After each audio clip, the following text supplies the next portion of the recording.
Hello all, welcome back to the channel and welcome to the course on group theory for IIT JAM।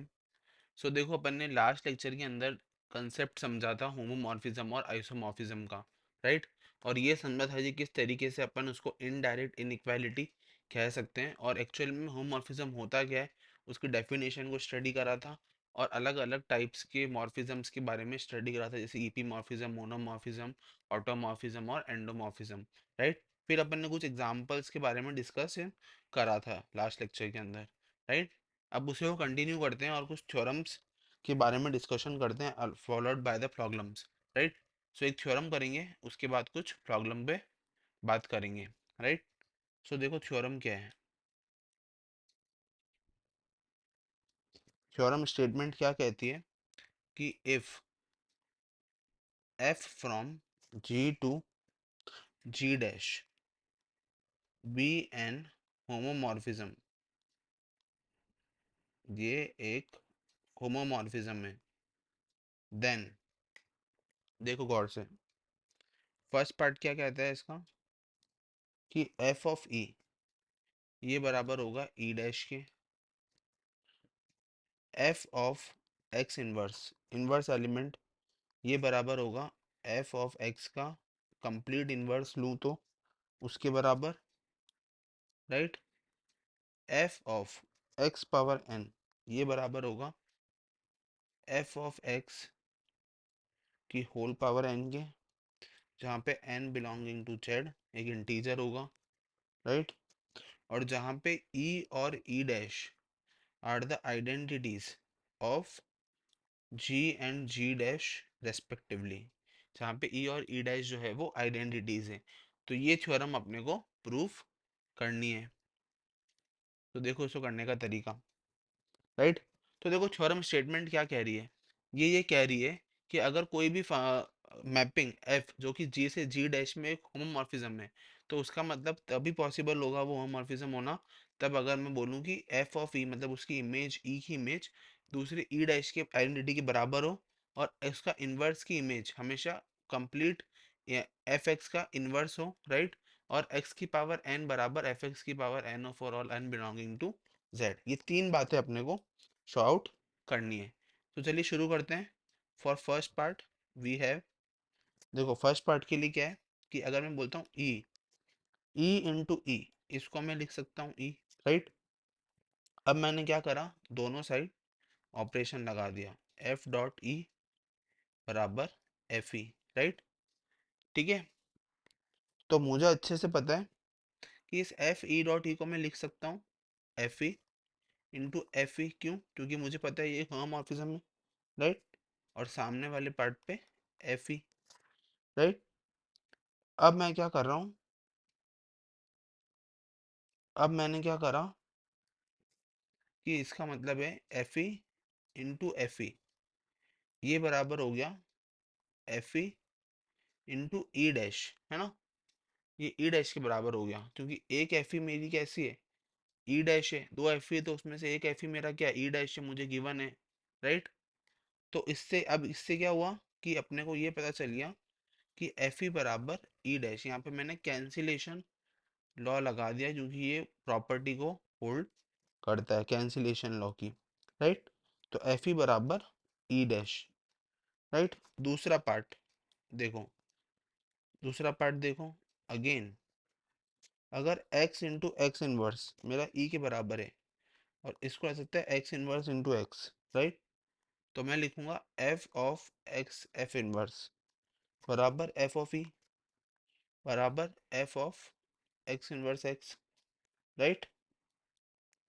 अब देखो गौर से, इस F x into F x inverse इस तरीके से लिखा जा सकता है बराबर ई डैश, मुझे पता है कि एफ ई तो ई डैश है फर्स्ट पार्ट से, राइट।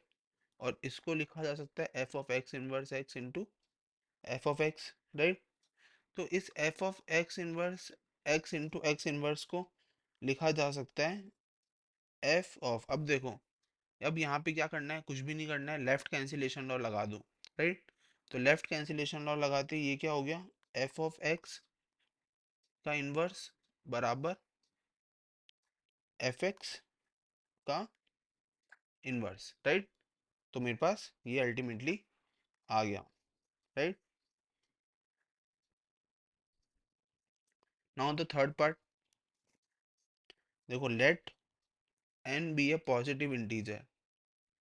अगर n एक पॉजिटिव इंटीजर है, राइट, तो मुझे पता है कि एफ एक्स पावर n बराबर F x into F x up to n times, right, ये n टाइम्स होगा, ठीक है। तो इसका मतलब मैं लिख सकता हूँ F x into F x up to F X n times, right, by the property. तो इसका मतलब मैं लिख सकता हूँ एफ एक्स की होल पावर n, और यही तो मुझे शो करना था, है ना।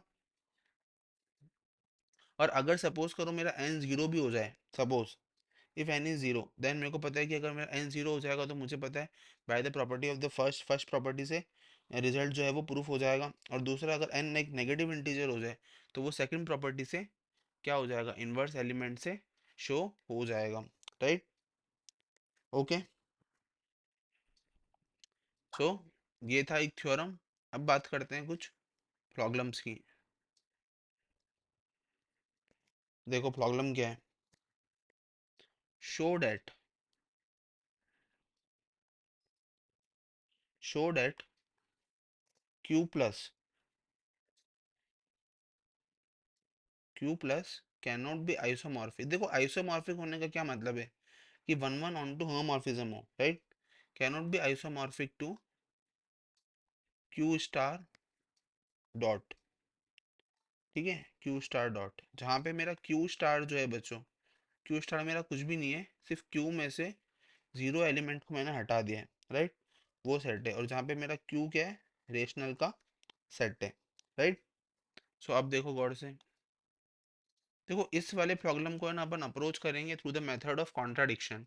कॉन्ट्राडिक्शन लगाने की कोशिश करेंगे और शो करेंगे कि आइसोमॉर्फिक नहीं है। तो देखो कॉन्ट्राडिक्शन लाने के लिए अपने को क्या शो करना, क्या लेके चलना पड़ेगा कि अपने को इसको मानना पड़ेगा कि ये आइसोमॉर्फिक है। तो अपन करेंगे सपोज, सपोज करके चलेंगे कि F is an isomorphic isomorphism from Q to Q star, Q से क्यू स्टार पे आइसोमॉर्फिज्म है। अगर ये आइसोमॉर्फिज्म है तो मैं बोलूंगा कि अगर two belong to Q star है ना, टू अगर क्यू स्टार से बिलोंग कर रहा है, क्यू स्टार मतलब क्यू माइनस जीरो एलिमेंट, तो अगर टू क्यू स्टार से बिलोंग कर रहा है तो एफ इज ऑन टू, है ना, एफ इज ऑन टू, ठीक है, एफ ऑन टू है। अगर एफ ऑन टू है, क्योंकि आइसोमॉर्फिज्म है तो एफ ऑन टू होगा, राइट।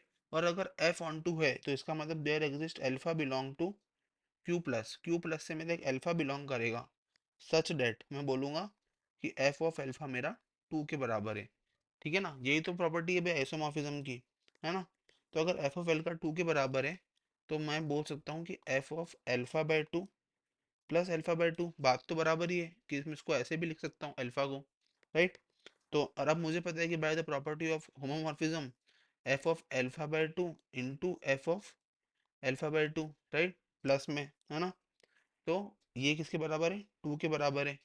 इसका मतलब मेरे पास क्या है कि एक्स स्क्वायर बराबर टू है, जहाँ पे मेरा एक्स जो है वो F of alpha by two है ना, बिलोंग्स टू क्यू स्टार, है ना। यही कहने का मतलब है भाई, यही तो प्रॉपर्टी होती है। देखो मैंने क्या बताया था, f of a one plus a two बराबर f of a one into f of a two होता है, जहाँ पे ये प्लस होता है फर्स्ट जी का ऑपरेशन और ये इंटू होता है सेकंड जी डैश का ऑपरेशन, राइट। तो इसका मतलब ये हो गया। पर मुझे अच्छे से पता है कि ये तो कॉन्ट्राडिक्शन है, क्यों, क्योंकि ऐसा कोई भी रेशनल नंबर एग्जिस्ट ही नहीं कर सकता कि उसका स्क्वायर करने पे वो नॉन स्क्वायर नंबर आए, राइट। जैसे देखो, but it is a contradiction. ये तो क्या हो गया बच्चों, कॉन्ट्राडिक्शन हो गया, है ना। Because there is no rational X such that X square बराबर टू, है ना। इसका मतलब क्या है कि जो अपन मान के चले थे ये आइसोमॉर्फिक है, वो आइसोमॉर्फिक नहीं है, राइट। ये अपन ने शो कर दिया, राइट, इजी, राइट। सो ये था आज का लेक्चर, जिसमें अपन ने एक थ्योरम पढ़ी और एक एग्जांपल को सॉल्व करने की कोशिश करी। Thank you so much and have a nice day. Thank you.